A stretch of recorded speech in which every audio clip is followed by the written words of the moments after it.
This is an interview with Ernest Freudenthal on June 10th, 1990, given at the Temple, and it's part of the Holocaust Project for the Jewish Federation. First, Ernest, I'd like to ask you what your full name and date of birth is. I'm Ernest G. Freudenthal. My date of birth is July 22, 1920. And where were you born? Born in Mannheim, Germany. And what's the name of your wife? Stephanie Freudenthal. When were you married? We were married in December 1948. That was December 26th? December 26th. Okay, and Ernest, where did your marriage take place? In the Warwick Hotel in New York. Okay. What was your father's full name? My father was Leopold Freudenthal. Freudenthal, as he would have pronounced it then, of course. He never left Germany. And what was the date and place of your father's birth? Born in a little town called Tann, T-A-N-N, in Germany. And what date was that? My father was born on June the 30th, 1885. What occupation did he have? He was a businessman. Okay. What was your mother's maiden name? My mother was Selma Rosenthal. I'm pronouncing it in German again. All right. And what was the date and place of her birth? She was born on September 20th, 1895. My mother, you didn't ask me, she just died 2 months ago at the age of 94 here in Nashville. Okay. And what was her occupation? She was a housewife. She did work when she came to this country back in the late 30s and early 40s. She worked some different odd jobs, but basically most of her life she was a housewife. Okay. What is the name of your children? We have two daughters. The oldest daughter is Pamela Hausmann, and our younger daughter is Joan Freifeld. Okay, and both of them are married? Both of them are married to Mr. Hausmann and Dr. Freifeld, respectively. Okay. Now we're going to begin the body of the interview. The first area is about pre-war life. What was life like for you as a Jew in your town before the war? Well, let me, could I modify the question? Yes, please. When the war broke out, I was already in this country, had been in this country for over 2 years. I left Germany in 1937. The dividing line of normal life and what we might call persecuted life was 1933. So I'd like to perhaps interpret your question. What was life like prior to 1933, prior to the time Hitler came to power? Excellent. And well, we lived a normal middle-class life. We went to school, we went on vacations, we participated in the public amenities such as public swimming pools, indoor, outdoor in the summertime.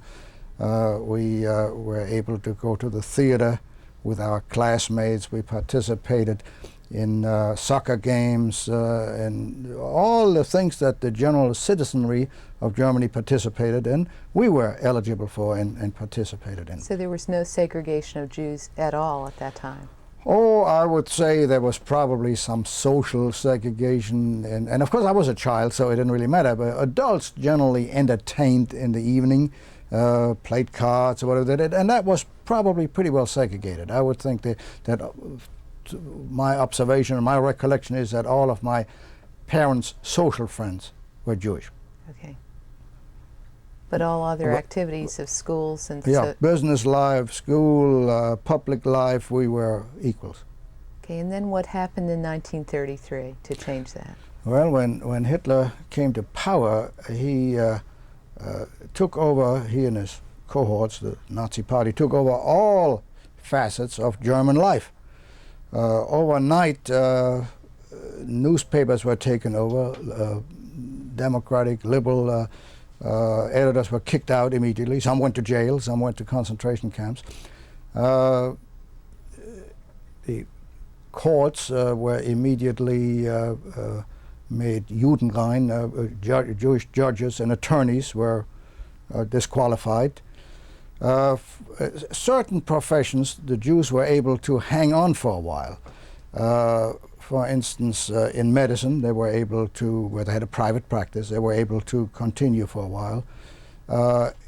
In certain other professions, like teachers, for instance, they eventually they were pushed out, but not immediately. Not in 1933. That took 2 to 3 years. Okay. So it took about 3 to 4 years, from about 1933 to 36, to really sort of completely push the Jews out of all German life, both commercial and cultural. In my case, of course, I was a student. I was in high school, and we were able to continue in high school for some years. I myself left school for personal reasons in December 1935, but my fellow students who were still in school at that time, the Jewish students, were then kicked out of school in 36. By 1936, all Jewish children were out of the public school systems. And the Jewish communities instituted segregated schools of their own. Okay. For those people removed from their public positions, what did they then do, like the judges or lawyers? Well, they were what you might call underemployed. They took a job, a commercial job, maybe running a store or doing some clerical work. And some of them, of course, emigrated immediately. Some people, though I think maybe it might have been a blessing for some people to have some immediate adversity, so that gave them incentive to emigrate early. Others who were able to hang on for a while stayed, and some stayed too long. Yeah. But they made various arrangements to make their livelihood as best they could. For instance, if someone was a linguist, if someone knew languages, there was a big boom in learning foreign languages. So if somebody could teach English or Hebrew or even French, they could gather students around them and they could give lessons all day long. That was one of the activities that was given a big boost by the prospect of future emigration. Okay. What kind of education did both secular and Jewish did you receive? Well, as I said, I was in high school. The German system was, and I believe still is, different from the American system. Not everybody goes to high school. There are two tracks. If you go to university, well, everybody at age 6 goes to a grammar school. And that's for 4 years. And after 4 years, there's a segregation that takes place. If you will probably go to university, you then go to high school, where you immediately start learning foreign languages, Latin, Greek in the classical tradition, but also French, English, or whatever. If you do not go to the university, if you will in all probability be a person that has a skilled trade, then you stay in grammar school through the 8th grade at that time. I think they may have changed that. I think they may have added a year or two now. And after 8 years of schooling, you're completed. And so, and typically young people, 15 years old, 14, 15 years old, were apprenticed in some trade. Usually the apprenticeship was 3 or 4 years. I myself went through this, even though I had been in high school. But after 5 years of high school, I dropped out. My father died. We moved away. We moved, and the prospect of continuing an education in Germany didn't seem very promising anyhow. So I went to work at age of 15, and I was apprenticed in a clothing factory. The idea was for everybody to learn some practical trade. Just mere academic learning wasn't going to enable you to make it in a foreign country, in Palestine or in the United States or wherever you went to. So you had to learn something else, and I was taught in a factory certain skills about manufacturing suits. Was the move of the family prompted by your father's death, or? Yes, at that particular time, yes. Okay. My father died very suddenly in December 1935. My mother was originally born in Frankfurt, Germany, and so we moved back to Frankfurt and moved with my grandmother, who had a house there. And I went to work there. And I worked there for the next year and a half, till the middle of 1937. Okay. What types of activities were you involved in, such as youth movements, Zionist groups, or other interest groups? Well, I was involved early on, say about 1930, when I was about 10 years old, in a group called Hashomei HaTzair, which means the young guardian, and this was one of the early Zionist groups. And later on I was in another one called the Werkleute, which is a German name for another group. Could you say that again? Werkleute, which means the young workers. Okay. And the children generally were involved. Most of us were involved in some sort of activity. Now you ask about, did you ask about education? Did you ask religious education? Did you I ask didn't that? ask about religious education, but that's certainly something that would Yeah, be interesting. perhaps you. I think you asked me that in a previous question, and I I ignored it, and I didn't mean to. We just got off the subject. Well, let's come The back way to the it. system, yeah, I'm back to the education system now. The way the system used to work over there, and perhaps it still does, there is, as you know, no segregation between state and church as it is in this country. So that religion is taught in the public schools. And what happens, there basically only were then three religions: Catholicism, Protestant, which is Lutherans, and Jewish. So at a couple of times a week, twice a week, a clergyman from those three religions would come at a certain hour, and the entire class would disperse into three separate rooms, and the Jewish instructor would teach the Jewish curriculum, and the others would do their thing. In the Jewish curriculum, we had, it was really insufficient. We met twice a week, and once a week we had history, and once a week we had Hebrew, and the Hebrew was essentially prayer book Hebrew, reading the prayer. Most of us had additional religious education through the synagogue, but that was voluntary. The state didn't require that. As far as the state was concerned, you had to go twice a week, and that was all. And it was built into the public school That is correct. Now you could be excused from that, but that you really had to make your parents had to make a decision to leave that religion, and that was a big deal. And that was sometimes done by people who wanted to opt out completely, and it was published in the paper, and it was the state had something to say about that. You couldn't just say, well, I don't want to be a Jew anymore. You had to declare that, and then they would print it in the paper.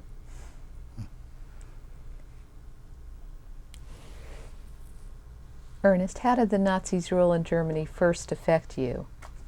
And can you remember a specific example of that and give a date of that? Well, perhaps the most benign way is what I already alluded to a while ago when I said how things were prior to their coming to power, and then when they came to power, things changed all of a sudden. One of the things, we were not able to go along anymore with the other children to the theater. We weren't able to go to play soccer with them. We were segregated. We were still allowed in school, but we could not do these extracurricular activities with our classmates. That was, well, I guess to a small child that could be also very painful, but it was not, it was not like getting beaten up or running for your life or anything like that. One of the earliest recollections I have I was visiting in my father's hometown, which was a small town in Tann, as I did very frequently, and this was during the Christmas holidays of 1933, and in the New Year's night, 33, 34, the Nazis there, it was sort of what we might call a mini Kristallnacht. They smashed the windows of all the Jews in that little town. There were probably 80 Jews in the town, so 80 Jews, probably, I'd say roughly maybe 15 to 20 families. And all our windows were smashed. Well, in the middle of the night, I remember, the rocks coming in, and everybody's scared and running downstairs, hiding in the basement. I remember one of the fun things, my cousin and I, then for the next 2 weeks, we slept with our clothes on. We had a bet going who could sleep the longest with their clothes on. For a few days, everybody slept there with their clothes on because, we didn't know what was going to happen. But anyway, that was an early recollection of some terrorism. And it was more terrifying probably to the adults than it was to us younger people. And there were times when you were afraid that a gang would gang up on you, and you would learn early on to avoid those situations. And if you see a bunch of people somewhere, you'd stay away from it. Now, life was different in big cities from small towns. There was more of that type of persecution, more of that type of early terrorism in the small towns, in the villages, than there was in a big city. In the big city, there was more protection early on, and children were not as much molested as they were in the small. And I knew that because I was living part of the time in both places. Was there taunting by kids your age Oh, for yeah. being Jewish? Yeah, well, you know, but it's something that you got used to. You know, we call it damn Jew, dirty Jew, or whatever. You know that, but that's minor. That's something that I don't even consider a major event. I didn't then. The next question is, what changes in general resulted from the Nazis being in power? Can you remember the restrictions that started to make you feel different and that identified and isolated you as a Jew? And so you've alluded to some of it. Yes, well, the fact that the professionals were out, that the judges, and eventually the teachers were out too, and it just... and a whole bunch of little stuff took place. For instance, one no longer said good morning or good evening, one said Heil Hitler. And of course that's very difficult for a Jewish person to say Heil Hitler. And I remember that this was in the early days when the Jewish professors were still teaching. And this Jewish professor, and he'd have to get up, and he didn't stand like this and say Heil Hitler and say, oh, he would always say, all right, well. And I mean, there were just a lot of little things and about that sort of thing. Letters were no longer signed with the phrase Hochachtungsvoll, which just roughly means very sincerely yours or yours very truly, but they were signed mit deutschem Gruß Heil Hitler, which was German greetings, Heil Hitler. I mean, the whole language was changed So in the whole infiltrated. culture. Yeah. I have a thing about it to this day. At the JCC, they answer the telephone, Shalom. I don't like that. It's just like saying Heil Hitler. I think they ought to use the everyday language. So it's the same instinctive kind of greeting. That's right. It's sort of a brainwashing. How did the non-Jewish population of your town respond to Nazi rule? Well, that is a broad question, and they reacted in a variety of ways, and in some ways we really learned more about that after the war from the post-war research and literature. Some, of course, were enthusiastic Nazis, and they were marching and singing and, you know, and doing their thing. So but they were not. The enthusiastic Nazis were never really a majority, although some people then, when they saw the handwriting on the wall, went over to that side and acted the same way. There were others who did not participate. There was a small minority that was opposed, but they were underground. And we didn't really know after the war that there was a constant underground opposition against Hitler and his regime during the entire period, during the 30s and during the entire war. Some were caught from time to time and were executed. And you know, the famous cases in 1944 when they made an assassination attempt on Hitler's life and all these people were killed.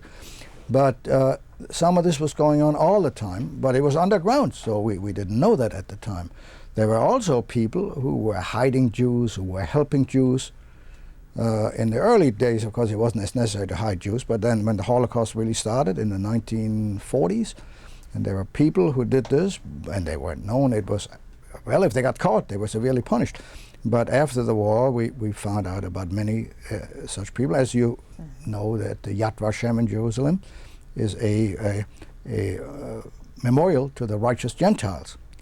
And so we know there were people, and now we're really speaking about Germans.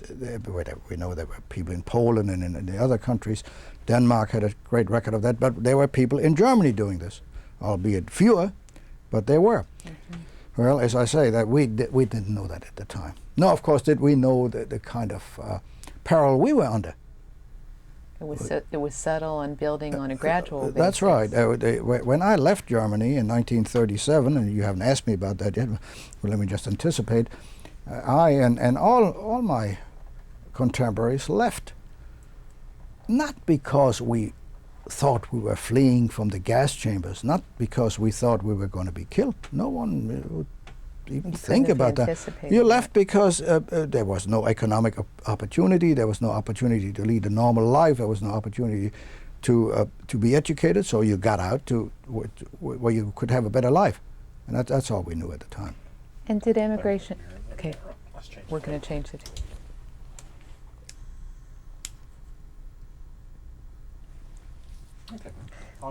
We were talking about the younger people leaving Germany, and that you couldn't possibly have anticipated the extermination and the concentration No. camps at the time. Yeah, no.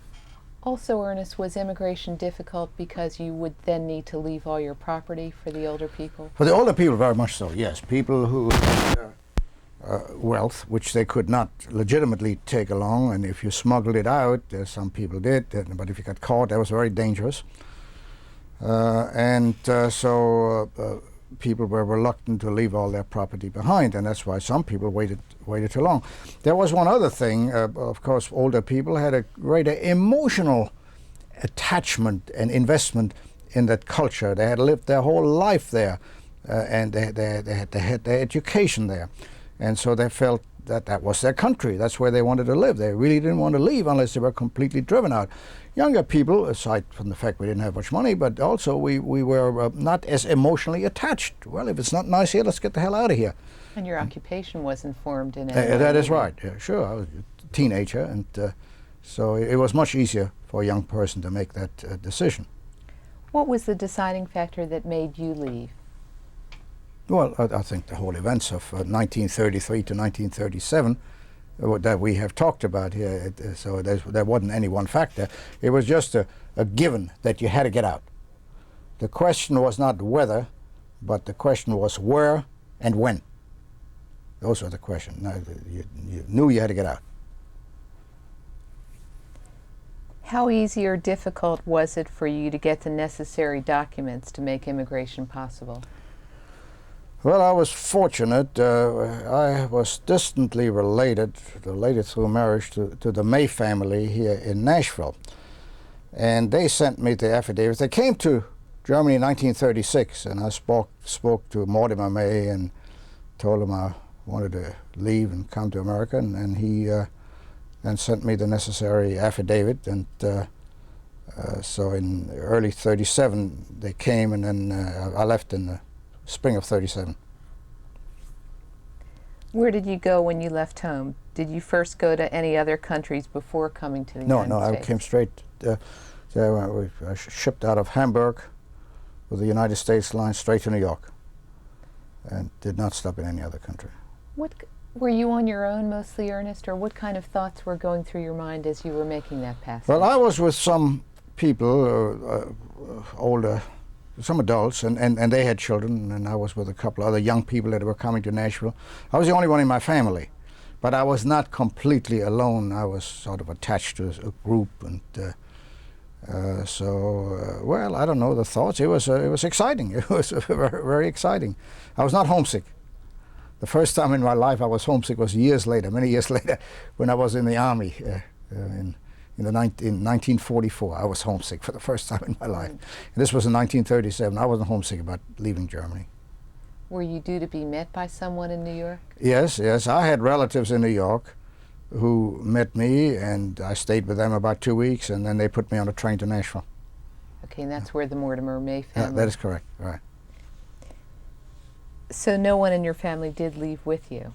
No, no one in my immediate family. Was the plan for your mother to come along later, or was that left unclear? Well, it was left sort of unclear. There was a feeling that adults who did not have to be educated, who did not have to choose a career, and my mother was a housewife at the time.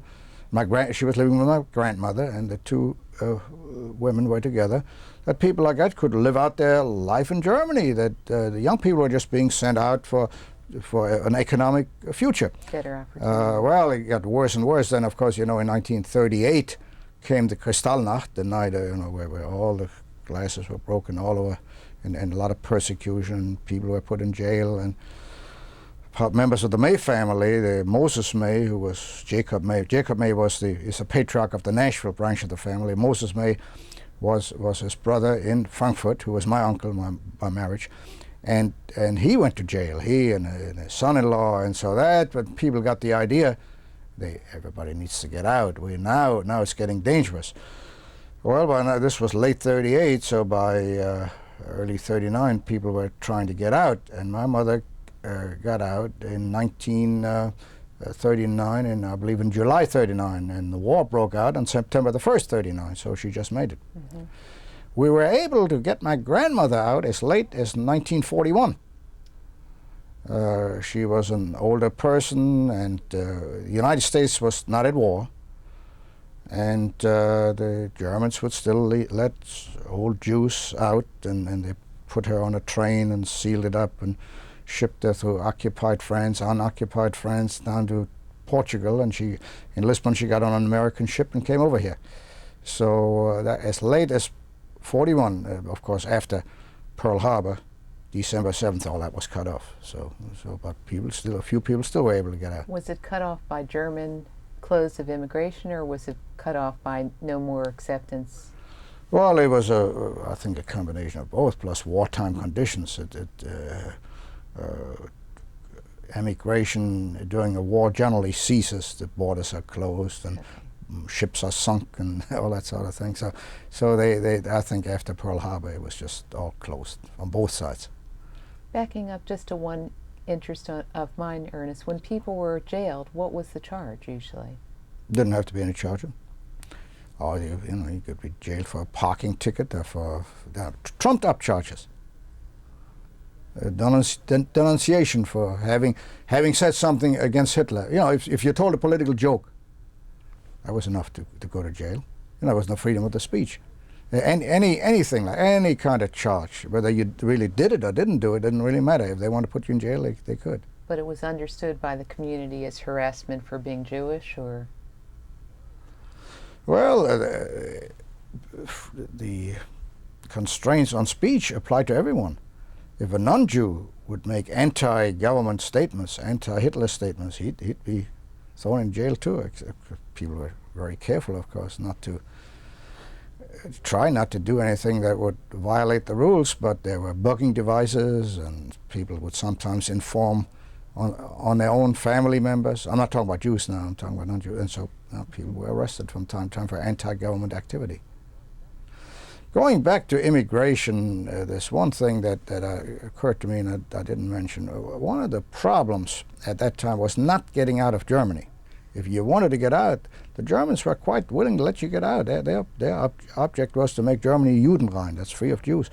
The problem was you couldn't go in anywhere. Originally, I wanted to go to Palestine, but with the British white papers, and there were restrictions there. You couldn't go except a certain amount, a small amount, and there was a waiting list there, and also there was a waiting list in the United States. United States since the 1920s had a quota system based on the ethnic composition of this country, I believe in 1890, and that greatly favored the Anglo-Saxon population. It also was not too hard on the German quota, and that helped me. It was very hard on the Eastern European and Italian quota, which is what it was designed to be. Okay. So the other country that you did consider for immigration was Palestine. That is right. We mentioned earlier in another context that I was an early Zionist, and had my father lived, I probably would have wound up there. I probably would have gone. He was supportive of my Zionist tendencies, but my mother and her family were not. So after my father died, I was not able to pursue that further. Ernest, these are more questions about the details of coming to Nashville. Did a Nashville family provide the affidavit for you? Yeah, the Mace. We mentioned that, yes. Okay. And you are related to them by marriage? Well, my mother had an uncle by marriage, Moses May, and Moses May, he was married to my grandmother's sister. It's a roundabout way. He had a brother in Nashville, Jacob May, and that's the relationship. But we are, aside from that tenuous relationship, we're very good friends. Of course, the old generation, Mortimer May, Jacob May, and he had two sons, Mortimer and Dan. They both have passed away now. Dan's widow is still living, as Dorothy May, and she has a son here, Jack May, and Mortimer has a son, Mortimer and Gertie May have a son here, Leon May, and I'm very friendly with both of them. They're my generation. Okay. What were your needs when you first arrived in this country as far as housing, jobs, English language lessons, and who helped you? All right, job was provided by May Hosiery Mills. Same, they gave us a job. We're running a hosiery mill. Housing was provided. I was put into another German Jewish family, the Isaac Kahns. You may have run across them in some of your other interviews here. They were here, and they were related. They were closer related to the Mays than I was, and two or three of us young people lived there in room and board, and so I stayed with the Kahns for 2 years till my mother came away in 1939. Language lessons, young people pick up language easy, but there was a formal effort made to teach us Americanization. It wasn't so much language as the idea of just some basic, what we would call civics. How there's the three branches, legislative, judicial, and executive, just some basic facts about how this government works. I had already had some English lessons, I guess, for several years in Germany, so I knew some English. It was just a matter of getting used to it, and young people pick it up very fast. I'm interested in the specifics of the affidavit. Did that have to specify that you would be given a job here? No, on the contrary, it could not. That's an interesting contradiction. It had to specify that they had enough money. It was called an affidavit of support, that if I were unemployed or if I were a burden on anybody, I would not be a burden on the state, and they would take care of me. That's what the affidavit of support said. On the other hand, bear in mind the times. This was 1937, in the midst of the Depression, which lasted roughly from 10 years, 1929 to 39, and the government policy did not permit people in this country to say, yeah, come on over, we'll give you a job, because that would interfere with people who were already here who were unemployed. So you could not promise a job, and it was not in the affidavit, but in effect that's how it was handled. Did you experience any prejudice in this country for being a German during the war? No, I don't think so.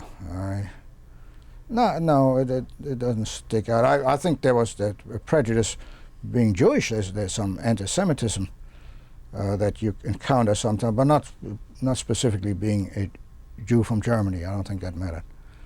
What was the experience that you had of anti-Semitism?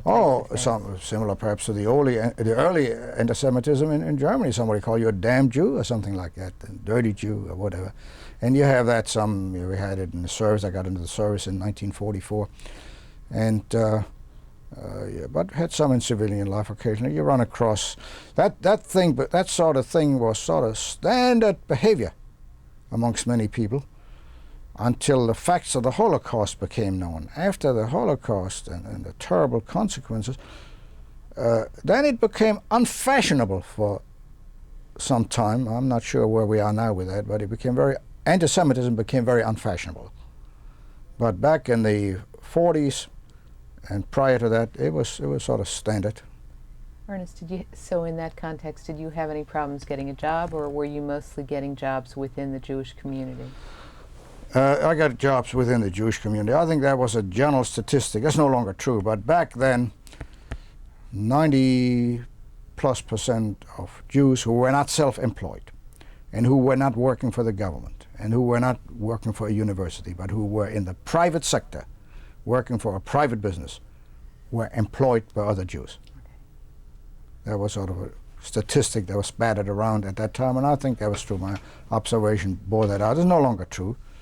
For instance, a bank, it was virtually unheard of for a Jew to have a job in a bank in those days. Yeah, there was one or two token, and you could point them out, but percentage-wise, very small. Mm-hmm. Well, now you don't have it anymore. You have not, and those people were tellers, whatever. But now you have vice presidents or other ranks within the banking community, and the Jewish people can get on a board of directors of a bank.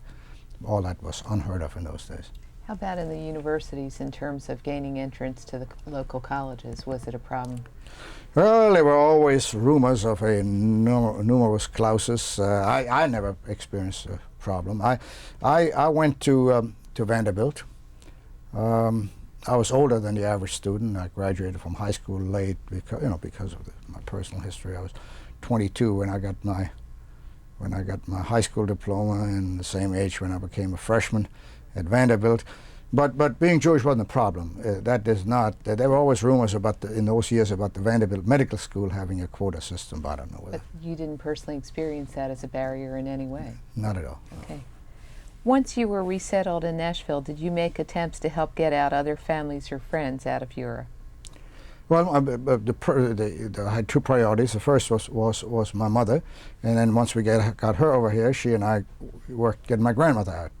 And after that, that was it. That was too late. You couldn't get anybody out. Did you have any community help in getting them out? Well, not community help, but help from the May family again. I don't understand, Ernest, the process of that. Would you go to a state consulate or? Well, the basic document is the affidavit. You have to provide an affidavit that somebody got enough money to support this person if nobody else will, so that the state doesn't have to support them. And that's what they provided. Now, and I couldn't provide an affidavit. I mean, if I had to sign an affidavit, it's meaningless. You have to have X amount of money to do this. All right. Now, by the time my grandmother came over, it got to be more complicated. The war was on, and an ordinary affidavit was not sufficient. So the Immigration Service required that a certain sum of money would be deposited in her name, an irrevocable account that she could get her hands on if she had to. So we borrowed the money, and the Mays helped us get the loan from the bank, and here was the money. And because after my grandmother came over, she moved in with us. We just repaid the money to the bank. It was $5,000. It wasn't like, well, in those days that was a lot of money. A significant amount of money. Yeah, right. So we repaid the $5,000, which had never been out of the bank anyhow. It was in an irrevocable trust of which my grandmother was the beneficiary. And it was just a matter of paying the interest, really. The rest was a formality. But we couldn't have gotten a $5,000 loan without the Mays. Yes. I guess they co-signed it. And the affidavit was gotten through a department of the state, or? Well, the Immigration and Naturalization Service, I believe, was in those years part of the Department of Labor. I'm a little vague on that. I'm not positive, but I think that's where it was. So I think that's, administratively that's how it was handled. But it doesn't really make any difference whether it's State Department of Labor or Labor Department. Ernest, did the nature of your religious practices in Europe continue, or did they change with your residence in Nashville? They continued pretty much. We were, in those days, we were conservative Jews. Belonged to a conservative congregation, which doesn't mean exactly the same as it does here. A conservative congregation here would over there be called liberal congregation. The shadings are a little bit different. But essentially it continued, and I became active here really in an Orthodox congregation and shared Israel for many years. What differences struck you about the life here in the United States as compared to Europe? Oh, it was different, though. It seemed pretty much all favorable. Liked it a lot better, but young people adapt very quickly. And in Europe, things were very formal, very stuffy, if you will. You respected your elders, and everything was more at arm's length. And here, things were much more informal. I found it very easy to adapt to things in this country. Were there any things that you missed? Oh, okay. Oh, good. Okay.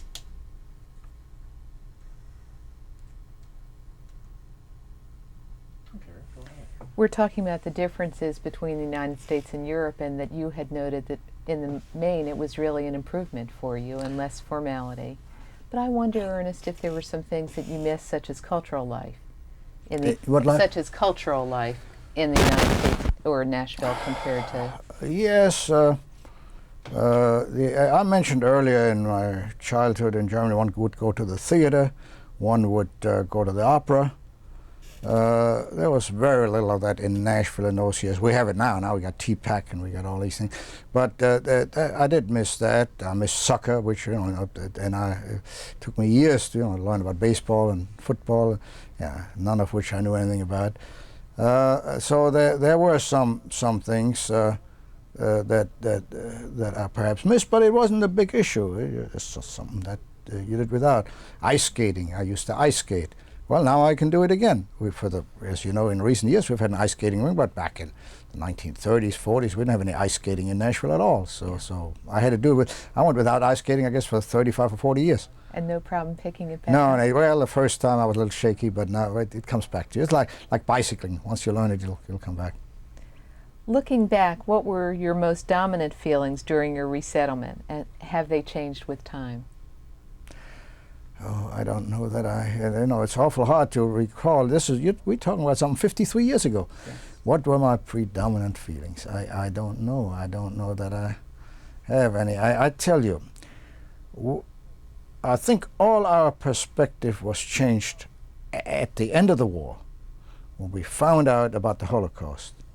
The general public here did not know. We knew Jews were being persecuted and things were bad over there, but we didn't know that everybody was systematically being killed in these gas chambers, in these concentration camps.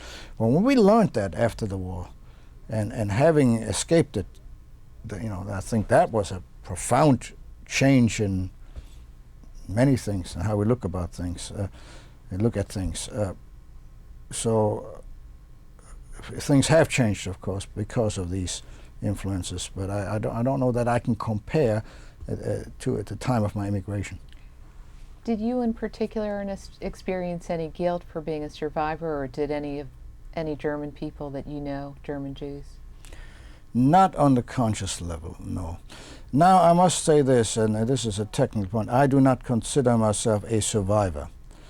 I define survivor very narrowly. I define survivor as a person who lived in Europe, in Nazi-occupied Europe, between 1940 and 1945, and survived. That's a survivor. I left earlier.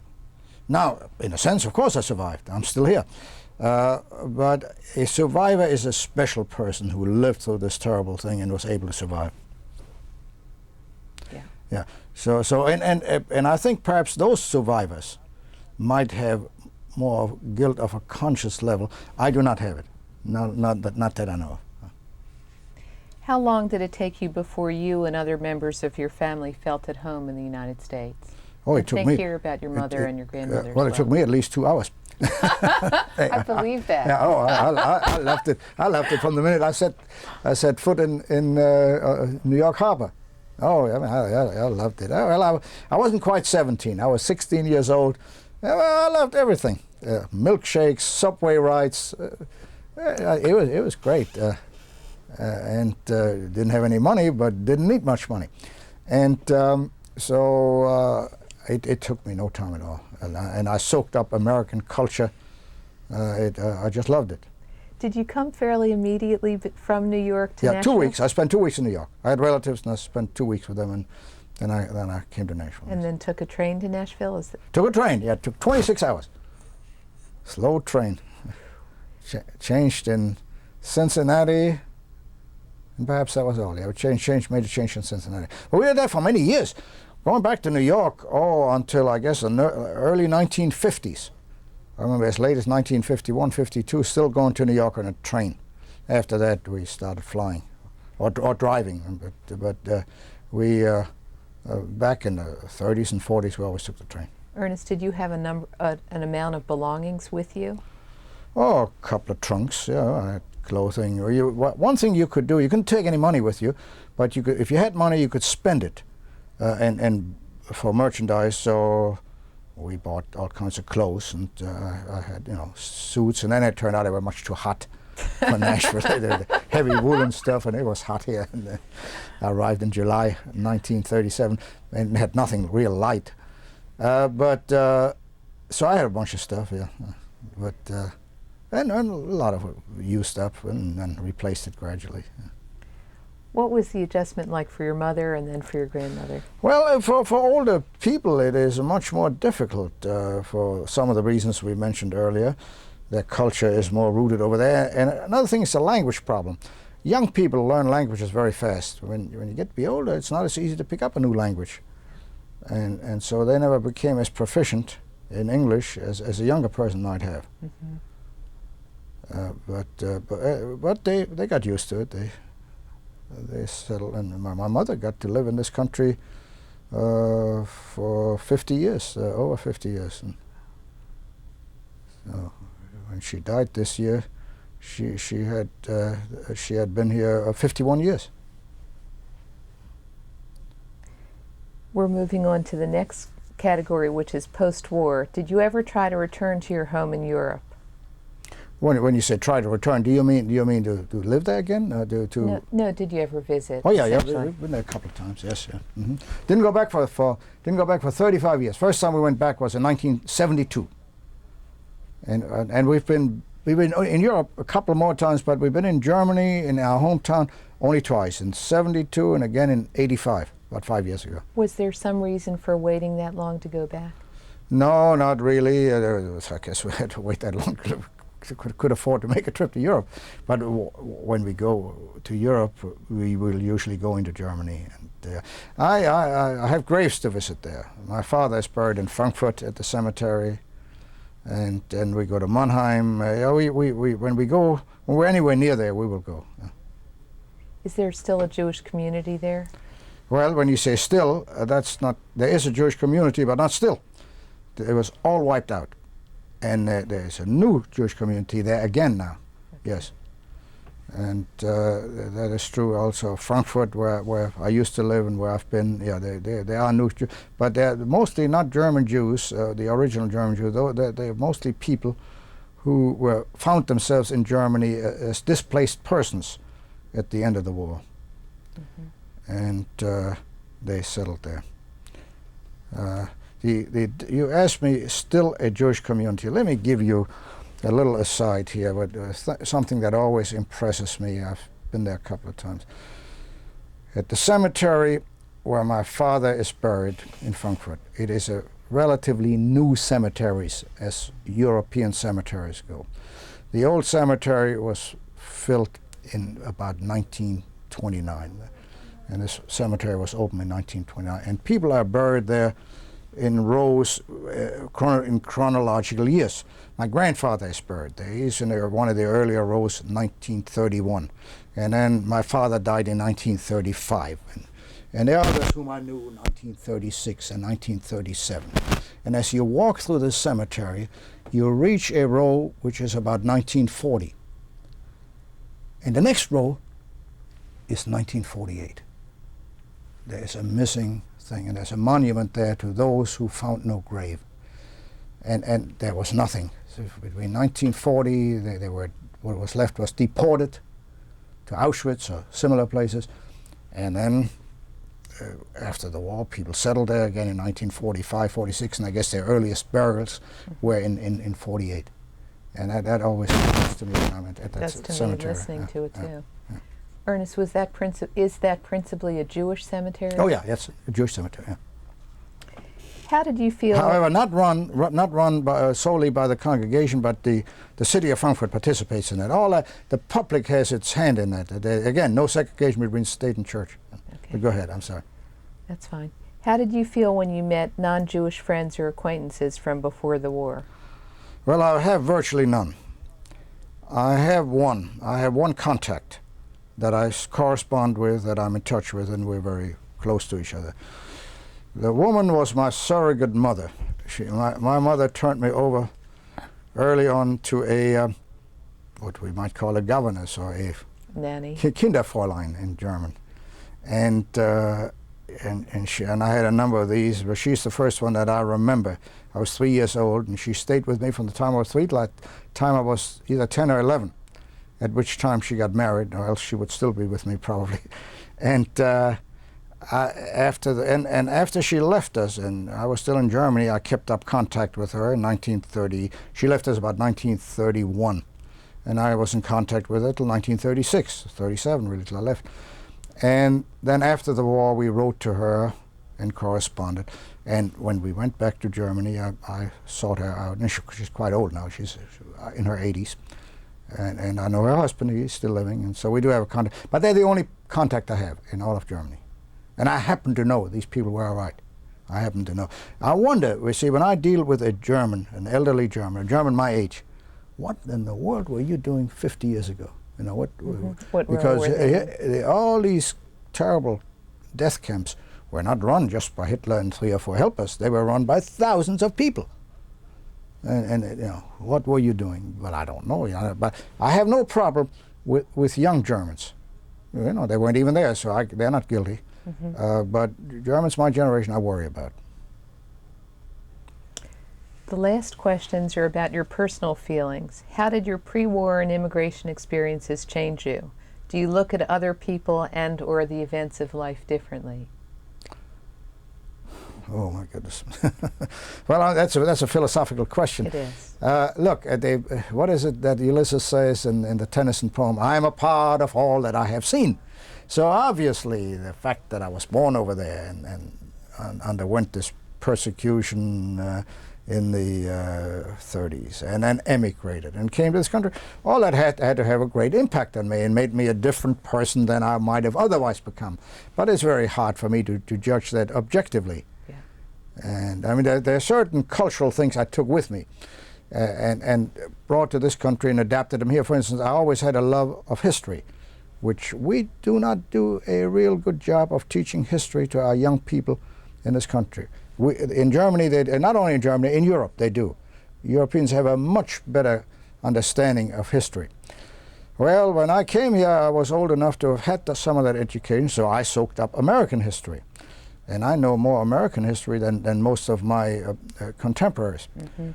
I'm a Civil War buff, but I'm also quite at home in the Revolutionary War and others.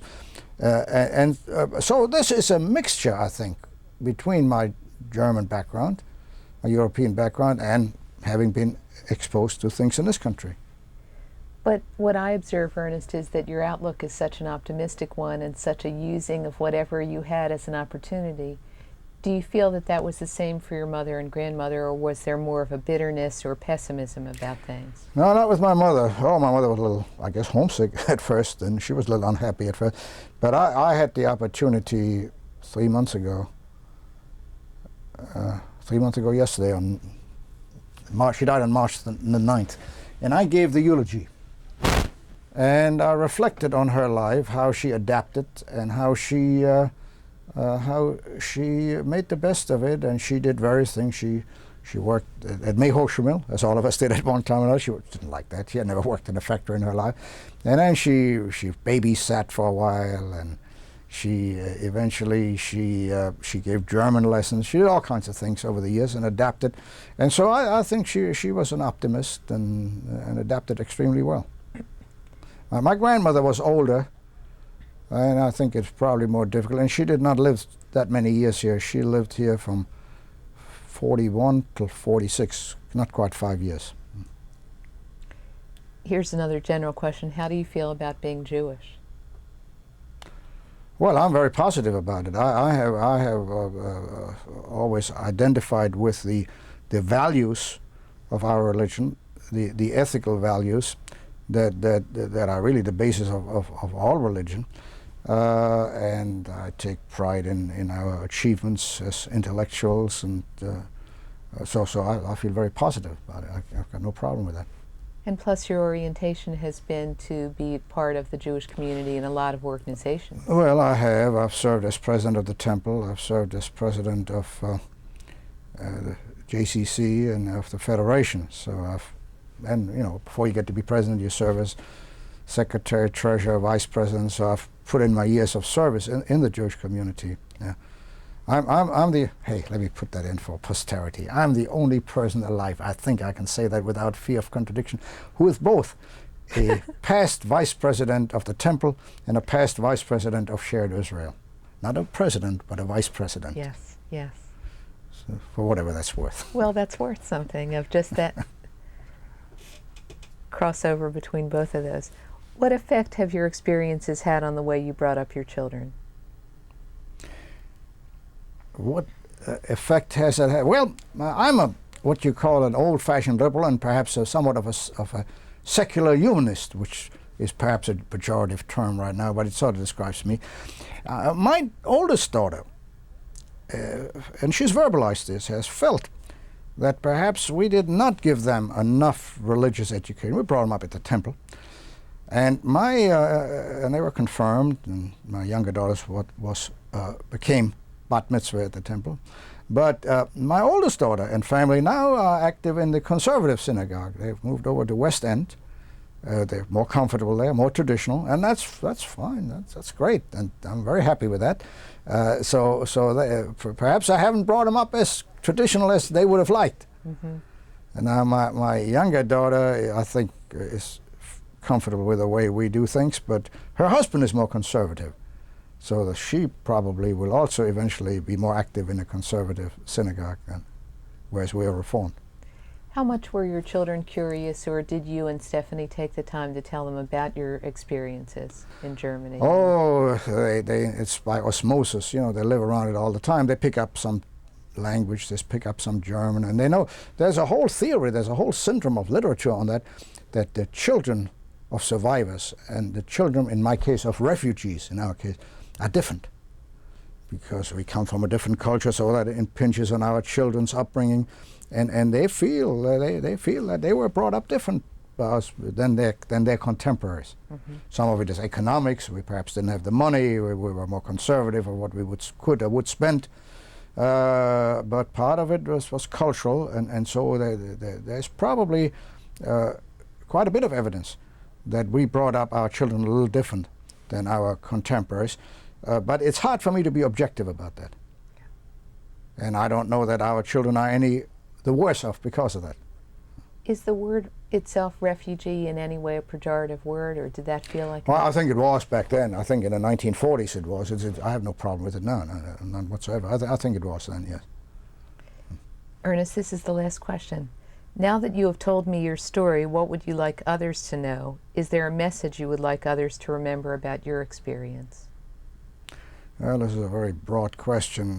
Yeah. Let me just latch on to, you asked me about how I felt about my Judaism. And one of the lessons I would pass on, I have contemporaries who are Jewish and who do not practice it, and that's all right for them. They can do as they please. But they leave their children in a vacuum. And so their children are really people without roots. I would advise anyone to bring up their children in our faith, to give them something to root to, because there's enough negative things out there in the world against us. So we might as well reinforce them with the positive values of our experience and our religion and our culture. Okay, is there anything else that you'd like to say? Oh, I can speak for a long time, but at some point I guess we'll run out of tape. Well, we've come to the completion of this interview, the designated interview, and I think you've given us such an enriched experience, Ernest, with sharing your background and coming to the United States. And well, thank you. Thank you for interviewing me. You're welcome.